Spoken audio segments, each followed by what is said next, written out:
Welcome to Beekeeping Today podcast presented by Bee Culture. Beekeeping Today podcast is your source for beekeeping news, information, and entertainment. I'm Jeff Ott. I'm Kim Flottam. And I'm Kirsten Trainer. Today's sponsor is Global Patties. They're a family-operated business that manufactures protein supplement patties for honeybees. It's a good time to think about honeybee nutrition.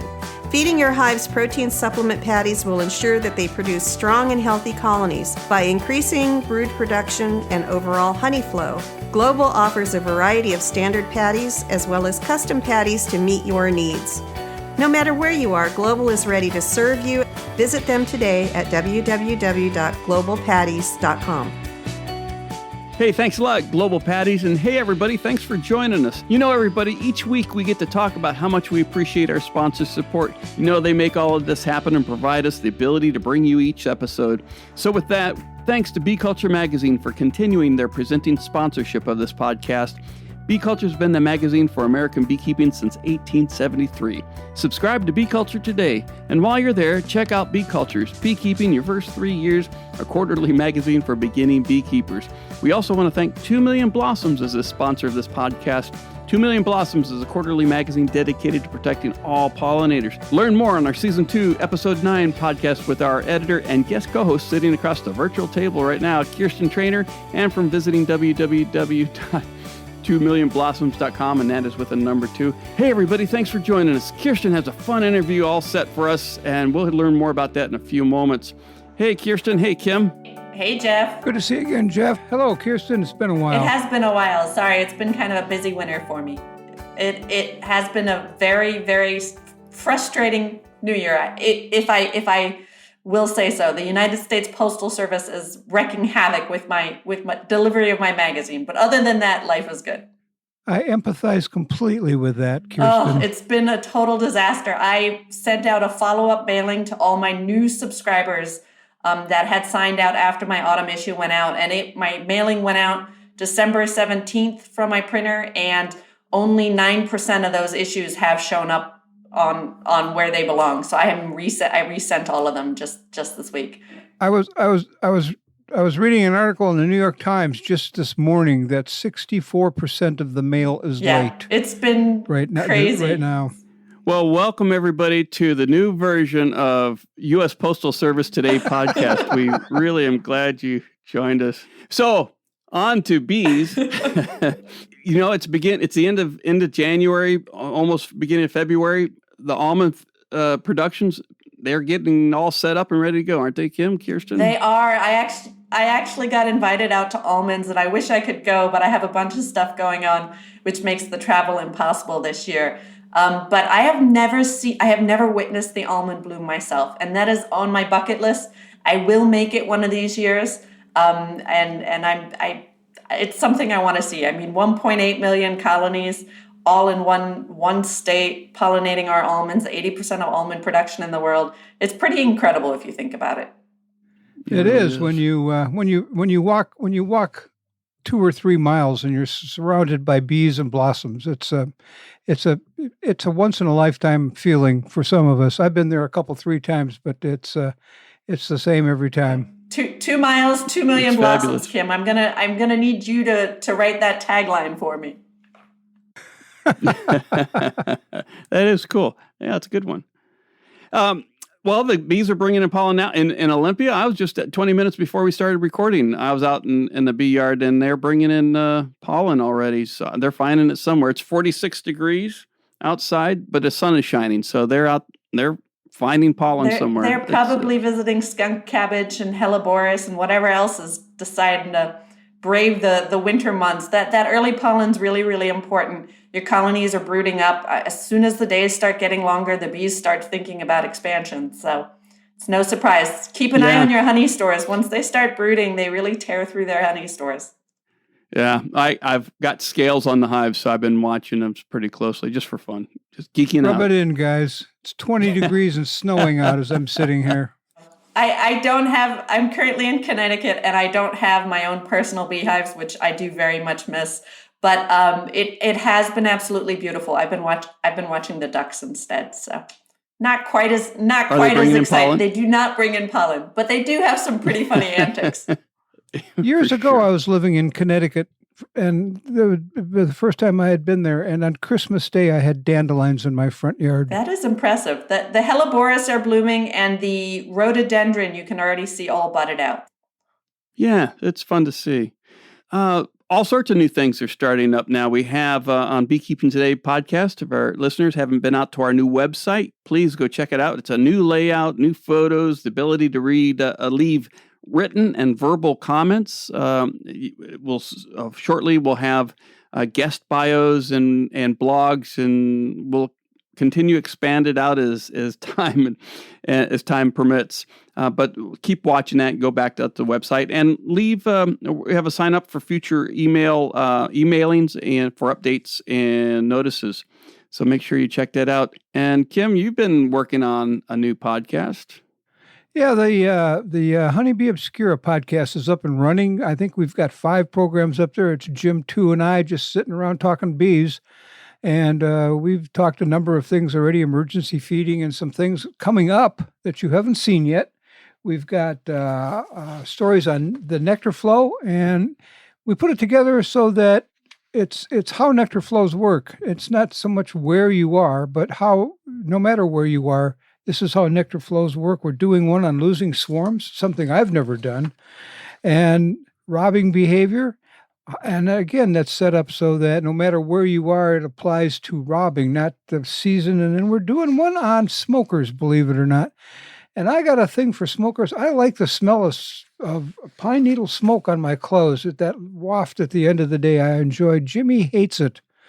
So we're going to talk about smokers. So that's coming up, and stay tuned. Honeybee Obscura is taken off. I have a funny story about a smoker. I was working hives in Arizona, and I had to stop and buy duct tape at Home Depot. So I'm checking out at Home Depot. I'm paying for my duct tape, and the cashier sniffs the air a couple of times. She goes, and then she says, "Ooh, wildfires again." And I'm sort of sheepishly like falling into my pants because I know there are no wildfires out there. It's just me. I smell of an old burnt tree. So yes, you can be mistaken for a wildfire if you've been working bees. That's funny. But Kirsten, you have a podcast coming out too. I'm launching a 2 Million Blossoms podcast to let me talk about all things pollinators. While I love honeybees and will always be a huge advocate for honeybees, I'm also fascinated by the much wider world of pollinators and all their interconnections. And so I have been interviewing some of the world's leading experts, everything from scientists like Dave Goulson.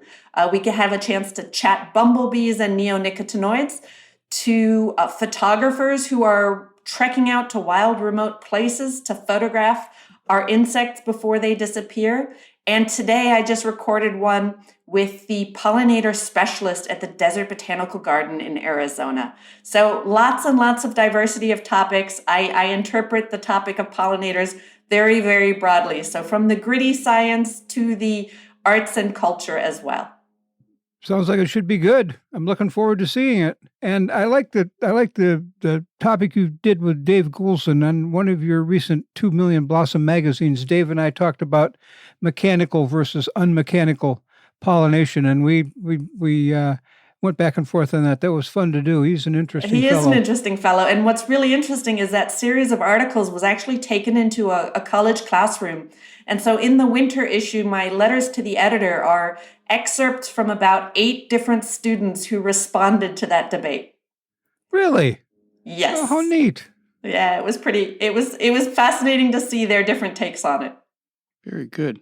Well, while you're there, Kirsten, your interview today, who do you have for us? Yes, I had a chance to speak with Kaylee Richardson.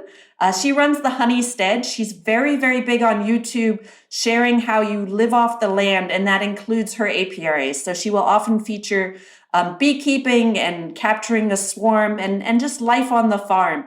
And so I had a longer conversation with her about what it means to get sort of off the grid and growing your own foods, and that includes her love of honeybees. Very good. Look forward to listening to it. But first, let's hear from Strong Microbials, and we'll drop right into the interview with Kaylee. Hello, beekeepers.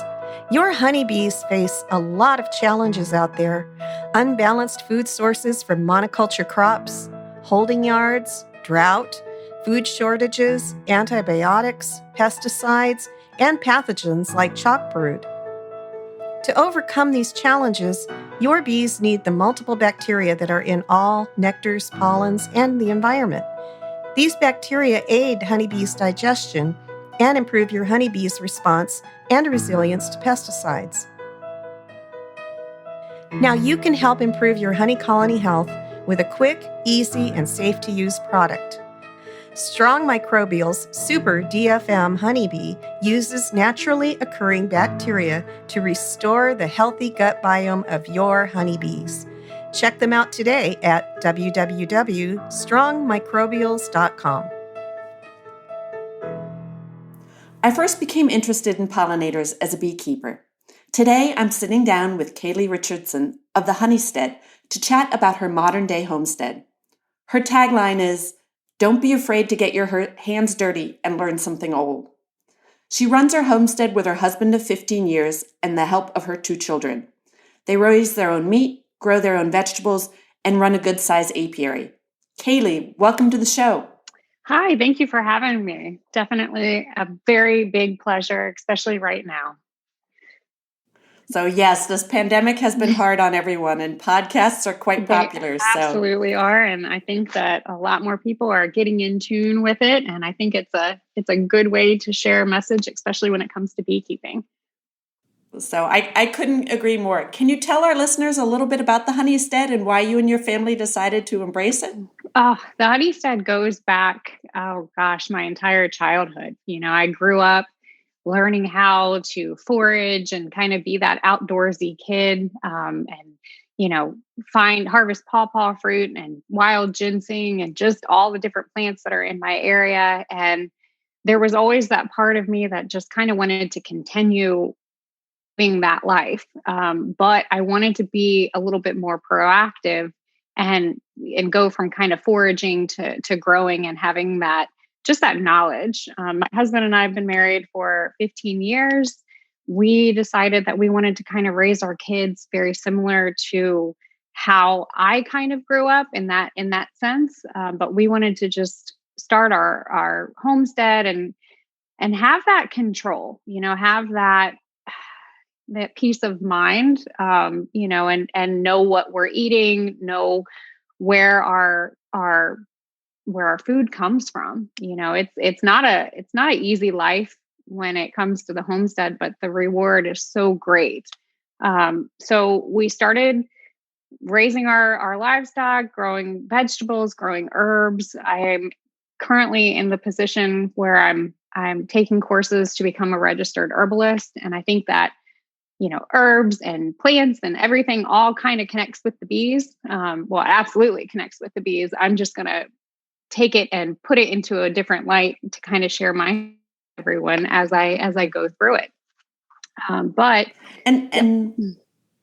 was just going to say, and where is your farm located? Our farm is located in Bentonville, Virginia. So we've been here for a good little while. And when we started our farm here, it really had nothing. It was just an open pasture. It had a house, thank goodness.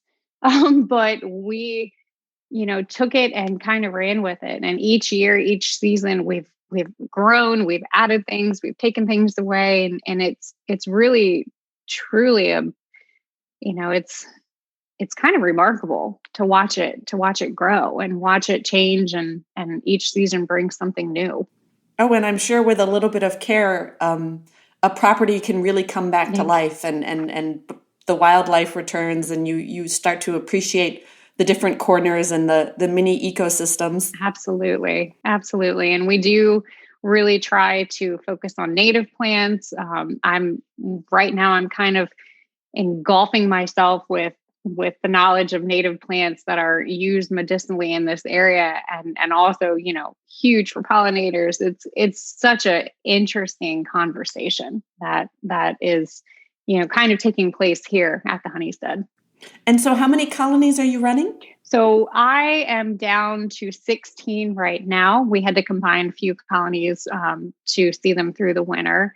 There were a few late swarms that we caught that I was just like, I'm not comfortable. And then we had a few queens that were not performing as well. And so in order for me to kind of keep my colonies, I made the decision to go ahead and combine to see them through. But we averaged this past year, we had around 39, 38.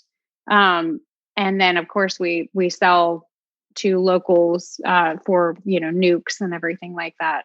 But my plan is to hopefully, I would love to see at least 50 to 100 this year is kind of my goal, inner goal.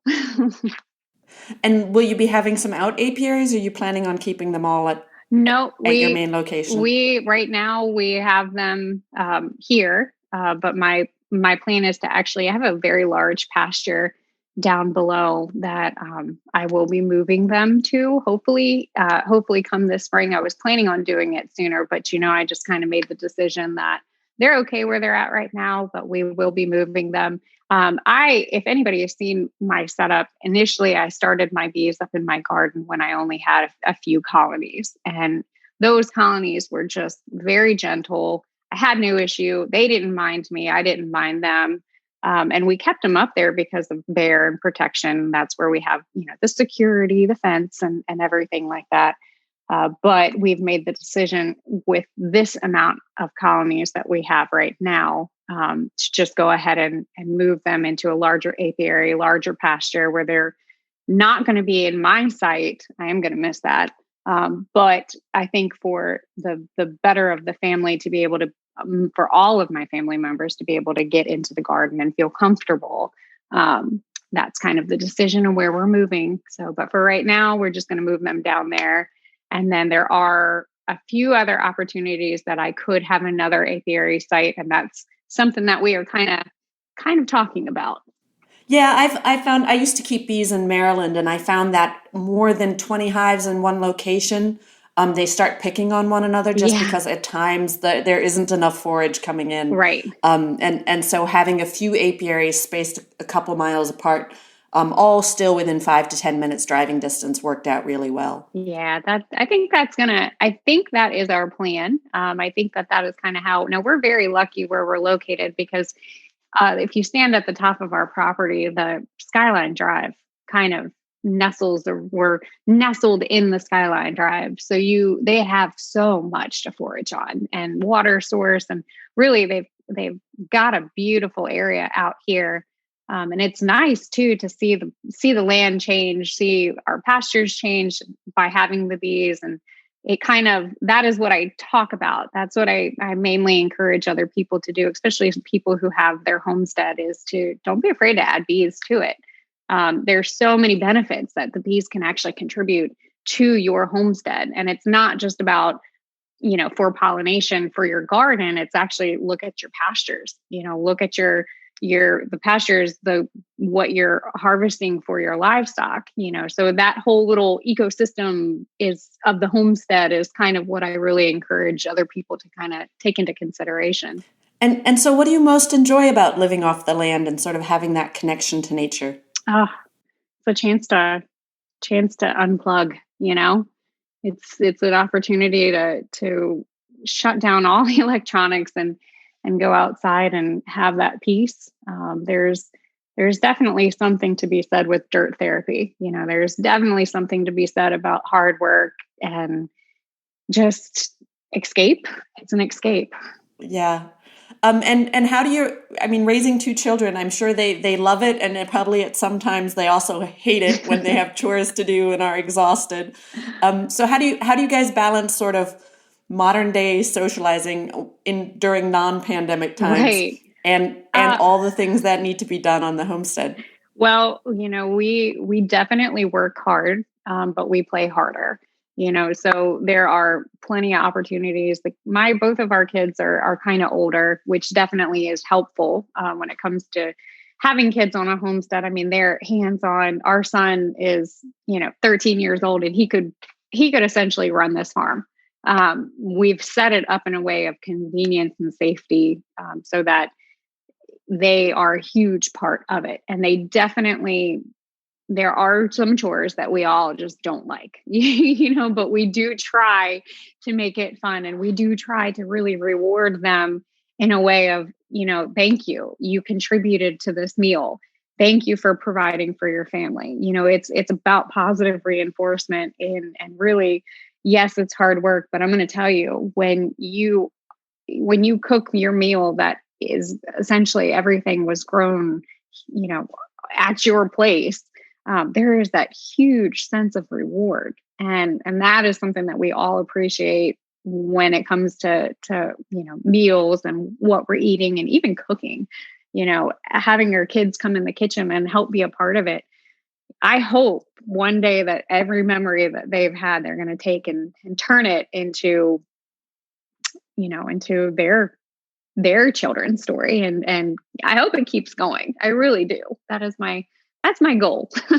Well, I would imagine it gives them a lot of responsibility from an early age, and a lot of pride in what they do as well. Yes, absolutely. And I think that right there, having the pride, having a purpose, especially when it comes to raising kids, having a purpose is huge. And it gets them off electronics, it gets them outside. And that's what we aim for. And you've managed to harness your creativity and express it through engaging and informative YouTube videos, helping others see both the struggle and the joys of farming. Why do you share such intimate details of your life? Well, it started out as sharing it for myself. It started out as sharing our story as kind of almost like a photo album, and I really didn't think it was going to be anything, I wanted to try it. I like being creative. I like trying to just encourage people too. And I think that there's so many things out there that can take you down, words can take you down.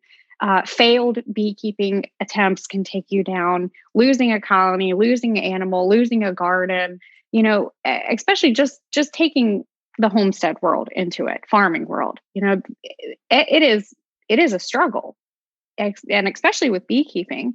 And I started seeing that people were breaking each other down, for not doing it the way that they were doing. And that really started to bother me. There are so many different ways to let's just talk about beekeeping. There are so many ways to achieve the same goal. And there are so many ways to keep bees. And I wanted to try to be a different light to it. I wanted to try to bring it to the table and just say, let's talk about the different ways, and instead of breaking somebody down, because if you look at it, breaking somebody down when it comes to beekeeping is not going to achieve anything. You want to encourage other people to become beekeepers, because in the end, the bees are going to save us as much as we are going to save them, and I think that encouraging other people to say, hey, it's going to be okay. You're going to lose a colony. Okay, this happened. Okay. My first year, oh my gosh, I lost all of my colonies, and I didn't want to give up. I could have easily, and I see that happen all the time. Many people give up, but I wish that if they had that person there to say, hey, it's okay, you can keep going. Maybe they would have kept going, instead of posting on media platforms and somebody berating them for not doing it the way that they would have done it. Maybe they would have continued. So new beekeepers, especially, Well, I think a lot of people get into beekeeping with sort of an idealistic view of it, and they want to do right by the bees, and that can be very difficult in this modern day and age, when we have a lot of parasite pressure, when we have a lot of disease pressure. It has become much harder to keep your bees alive, and everybody has to sort of fall on that spectrum. Are you very management intensive but chemical light, or are you want an easy treatment that knocks your veromites back and keeps your bees alive? And everybody sort of needs to figure out where on that spectrum they fall, and what works in their region with their management style. Exactly. And I think that is, I mean, that's huge. And, I got it when I first started beekeeping. I was kind of, I felt like supposed to be in this box. I'm not the average beekeeper. So for me, I mean, what I feel that I'm putting out is more of just encouragement. And that's just, there's so many different ways to do it, and let's look at it and let's talk about it, and I did a project on YouTube where I basically invited beekeepers from all over the world to share, clips or videos or, pictures of how they keep bees, their hive setup, where they're keeping them. And it was so much fun for me to actually see this group, these, people from literally all over the world, Australia and on, just share their beekeeping techniques and where they have their setup and what type of hive they have. And it was just more or less to take a little bit of that pressure off of the new beekeeper, or even the experienced beekeeper that might have has continued to fail, that this is all the different ways, and we're all here to achieve the same goal. We're all here to keep bees. That's really the ultimate goal. Well, and in many ways, bees aren't very picky, right? They just need a dark cavity, and they're pretty happy. We do a lot of things. We do a lot of things to them for our own convenience. Right. I mean, frame management and hive design. So, are you running in standard Langstroth equipment, or do you also run some other hive setups? As of right now, it's traditional standard Langstroth. I have a few designs in my future that I would like to build. There are some things that I'm thinking that, maybe this would be a little bit better or easier for me. But as of right now, we haven't made that jump yet to start actually becoming a designer in the sense, part of our homestead and what we do here is we also we do wood milling, where we mill our own lumber. And that's something that I've kind of been starting to do some research on, starting to kind of look at, could I build a hive that I could use for here, for my bees, instead of having to make that investment on purchasing hive equipment. But as of right now, we're still using Langstroth. I do have plans, because I do get asked quite often about the flow hive and top bar hives and horizontal hives. So I do have plans in the future just to kind of add at least one of each or two of each, that I can kind of share my experience or, my opinion on it. I don't want to rule it out. I know that it's based on how people want to keep them, but Right. It would be nice to have an idea and see what other type of hives and how to manage them. And maybe in the future, I might go strictly to horizontal hives. That's kind of, I don't know. They're certainly easier on the back. It really depends on your winters. Yeah. Bees tend to like to move up into their honey stores, and the Agreed. horizontal hives tend to be oriented in the opposite direction. So if you don't have long cold spells, they seem to work quite well. Yeah. Better Bee is pleased to present the interviews by Kirsten Trainer. As a supplier to our nation's beekeepers for over 40 years, Better Bee provides the tools, equipment, and information you need to succeed. Through its many beekeeping employees, Better Bee serves you with solutions to your beekeeping challenges. That's why they can say with confidence that they are your partners in better beekeeping. Thanks to Better Bee for their informative catalog, website, supportive beekeeper education, and for sponsoring the series featuring Kirsten. Be sure to see the latest at betterbee.com. So how do you manage your colonies? Do you tend to manage them on a hive-by-hive basis, or do you tend to treat it as an apiary where you will exchange between colonies? What's sort of your approach to your hives? Hive by hive, typically is kind of how we go about. We have a mixed breed here of bees. I don't have just all Italians or we started with Russians. really a lot of our colonies were caught by swarm or rescues.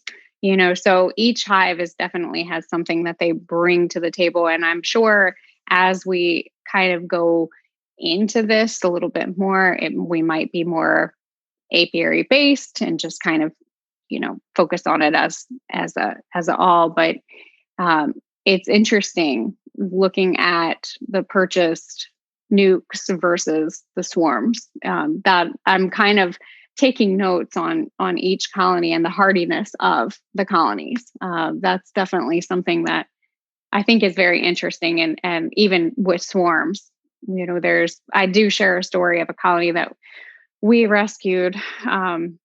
It was a complete cutout a couple of years ago. We did it. It was in the hive that the family members recall the day of around 25 years ago. It's probably been longer than that since we've had them here for a little while. But that colony, we've been able to split and make new colonies from that. Those have probably been my hardiest bees.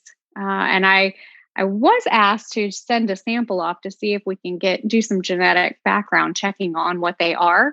But Right. They are very hardy. They're not the heaviest honey producers, but overall they're pretty hardy. So that's something that I'd kind of like to look at in the future and see what I can find out from them. Sure. Yeah, no, a lot of times the Italians tend to bring in more honey, but they also will go through a lot more, whereas some of the darker, sometimes slightly more aggressive bees will put up a little less honey, but will also go through it slower. When you have a dearth, they sort of cut back on brood rearing and they adapt more to the seasons. Yeah. I used to run a lot of carniolan stock, and that was one thing I liked about them was that in Maryland, we would have quite a harsh dearth in the summer, and the carniolan stock would really shut down their brood rearing, whereas the Italians would just keep puttering on, producing frame after frame of brood, and then be light on their food stores because they would, of course, keep needing a lot of nectar coming in, or tear through what they already had to raise that next generation.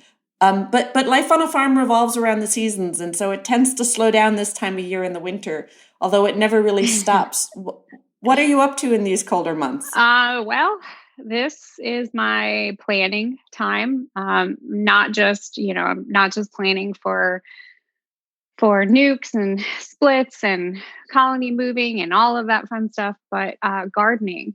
Right now, I'm getting ready to start mapping out what's going to be growing, where I'm going to be planting, when I'm going to be planting. I learned early on when I start planting my seeds to mark down the day so I know exactly, harvest time. So I try to log everything for me in my journal so I know I can remember, which is also another reason why I kind of like doing videos and I like sharing on my social medias like Instagram. It is another journal for me. It's another way for me to kind of keep track on what I'm doing and when. So I always have something to kind of look back at. That's very simple and easy. But right now I'm about a month out from starting to plant. Planting is definitely we are expanding the garden quite a bit this year. So that is going to take a lot of energy. So I'm in my planning zone. That's this time of year we're going to basically be ramping up for the next year. Year. And you guys have a hoop house. Do you do a lot of starting from seed then in the greenhouse and then you move them out? Yep. Everything will be started. This is actually going to be my first year starting. Actually, I take that back. My second year starting in the hoop house. I do have another greenhouse that's more of like, I call it my honey house. That's kind of where I keep all of my beekeeping stuff, but there's a portion of it that is just storage for my beekeeping stuff. But then the front part is more of a greenhouse. Okay. Right now, I am using that kind of half and half for storage, but it is convenient to be able to start all your seeds in one place and not in your house. Before I had that, you should have seen it. Oh my goodness. My whole house was literally, I just had seeds. I had seeds starting. I mean, it was like a little jungle inside my house. But, it makes it a little bit easier to have the space to start the seeds outside. So. Oh, I'm sure. And I'm sure it helps with family sanity so that you're not tripping over all your flats there. Right. And you're very inventive with what you produce on your farm. What are some of the ways you like to use some of the products from the hive? Oh, goodness. Well, I am actually really excited. So since I started doing the herbalism courses and really starting to just focus in on just, okay, let's see what we can do with the propolis and how can we use it in a medicinal form. And there's so much information out there about the benefits of propolis and you making it into a tincture for your throat and then the beeswax, of course, we make salves with it. But we definitely try to use everything that we harvest, whether it's honey or wax or propolis. But adding that into the medicinal aspect of it is kind of where my heart is telling me I need to kind of focus on.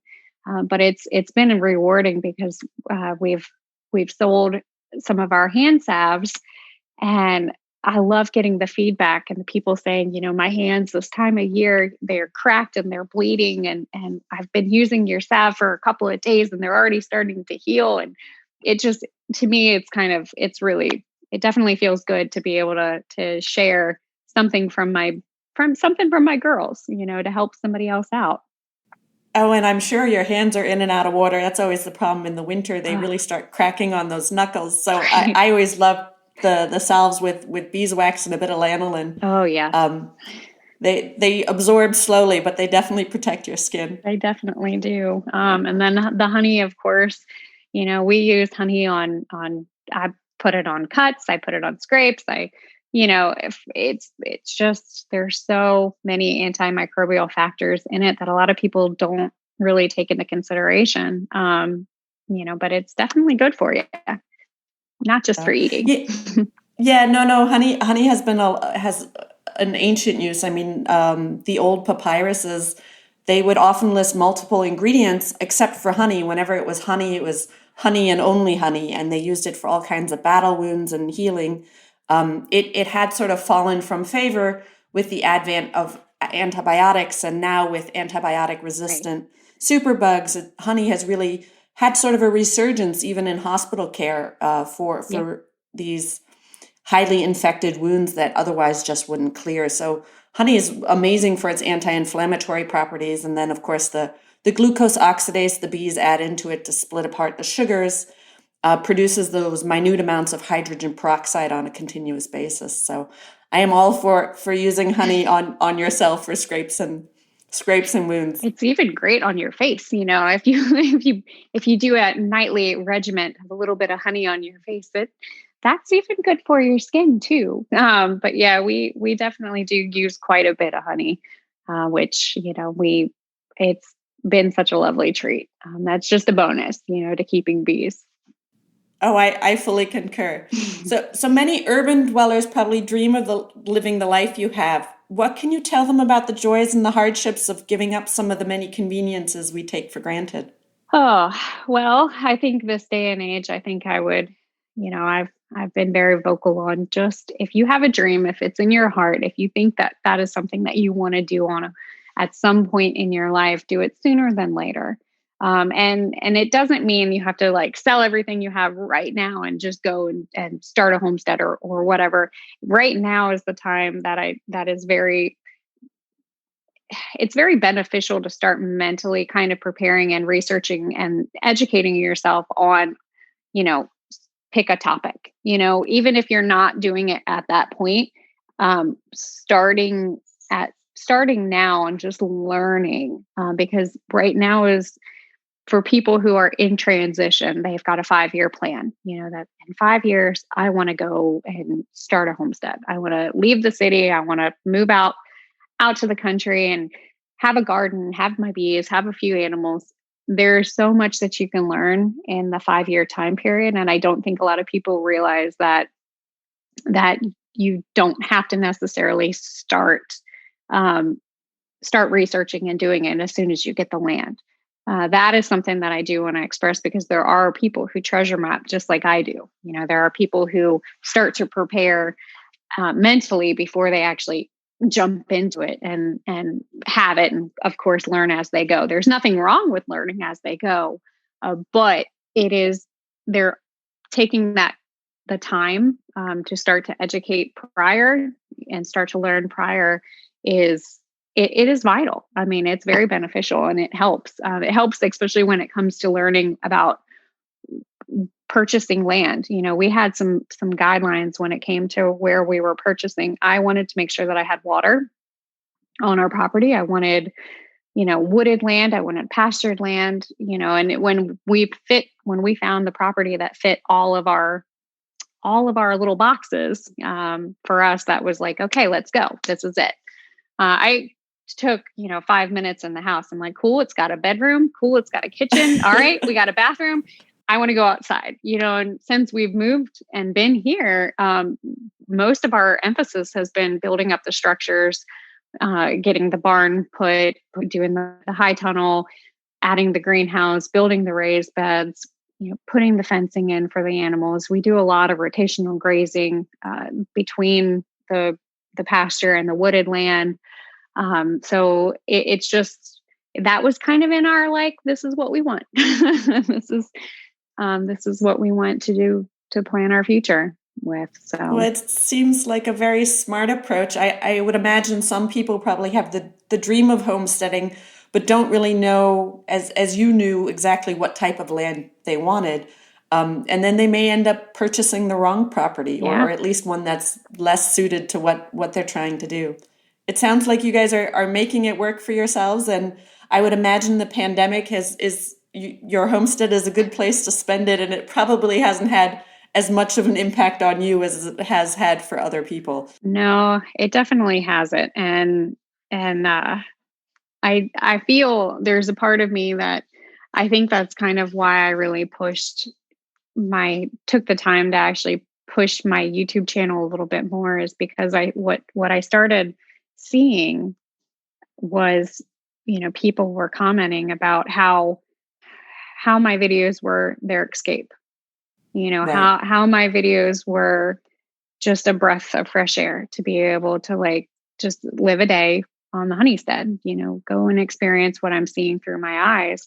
And it didn't really dawn on me, how much I felt like, okay, that was kind of the push that I really needed to kind of continue to share our story and share just a little bit, because even if I'm, it's a lot to do a video. It's a lot to put out content and be creative and actually kind of think like, okay, this is what I'm going to film on. Sometimes I go out there and I'm like, this is what I'm going to film on. And then something happens and I'm like, you know what? No, this is the message I need to share today. This is somebody needs to hear it. I don't know who it is. But when you start reading the comments from people and just the thankfulness of the opportunity to that was my escape, from all over the world. People from Italy who, I knew that there was a reason why I needed to continue to share. So that's kind of where I'm, why I keep doing it. Well, I think you certainly bring a breath of fresh air and a very upbeat, though at the same time realistic perspective, which I think is what's so nice and refreshing about what you do. I always end with sort of one question when I'm doing these. If you had to pick a pollinator to be, what pollinator would you choose to represent yourself online? 100% a bee.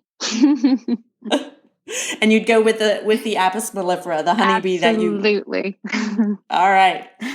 They're certainly hardworking and they are a joy to be with. I think everybody should have the opportunity of opening up a hive at least once in their life. Absolutely.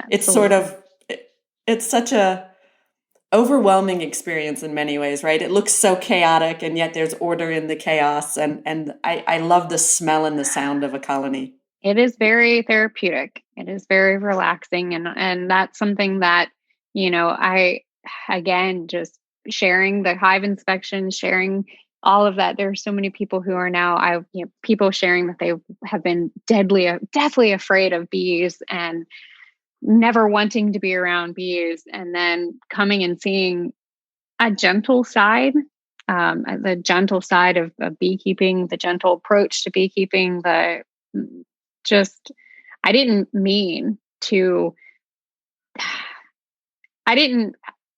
when I started beekeeping in YouTube, I didn't know that my appreciation, just that gentleness, was coming through. It didn't dawn on me until people were like, you talk to your bees, I talk to my bees, and just like that, and I didn't realize what I was doing until after. And I was like, oh, okay, because you don't see that often. But there are so many people now who are just, they're pushing themselves to actually want to become beekeepers because I was able to share with them how gentle they can be and how, docile the bees actually are. And I do vocalize, like, don't always trust them. There's a season for hive inspection.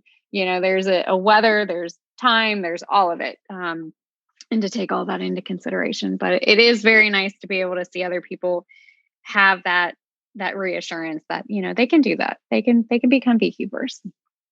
I think that's a wonderful note, and I really appreciate you taking the time to talk with us. And much success. I hope all 16 of your hives pull through the spring and are bouncing into all your new gardens as soon as they're planted. So. I hope so too. Thank you so much. Thank you for having me. It was definitely a lot of fun. Hey, thanks a lot, Kirsten. I've followed Kaylee for a while on Instagram, and her photography and what she does is really fun to see, and is really fun to see. Yeah.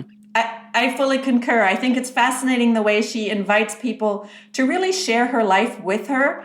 There's quite a bunch of female beekeepers on both Instagram and YouTube who have built a very large following, letting urbanites and suburbanites sort of live vicariously through their adventures on the land. I'm not sure I would ever feel quite so comfortable sharing the day-to-day of my life online, but I think it's fascinating that they do it. And I think it's really important, as more and more people become removed from the land, to have this sort of touchstone, somebody who can tell them both the hardships and the joys of living off the land. 50 years ago, I would have loved trying that, but I'm going to watch from now on. You like your creature comforts too much, I take it. Oh, okay.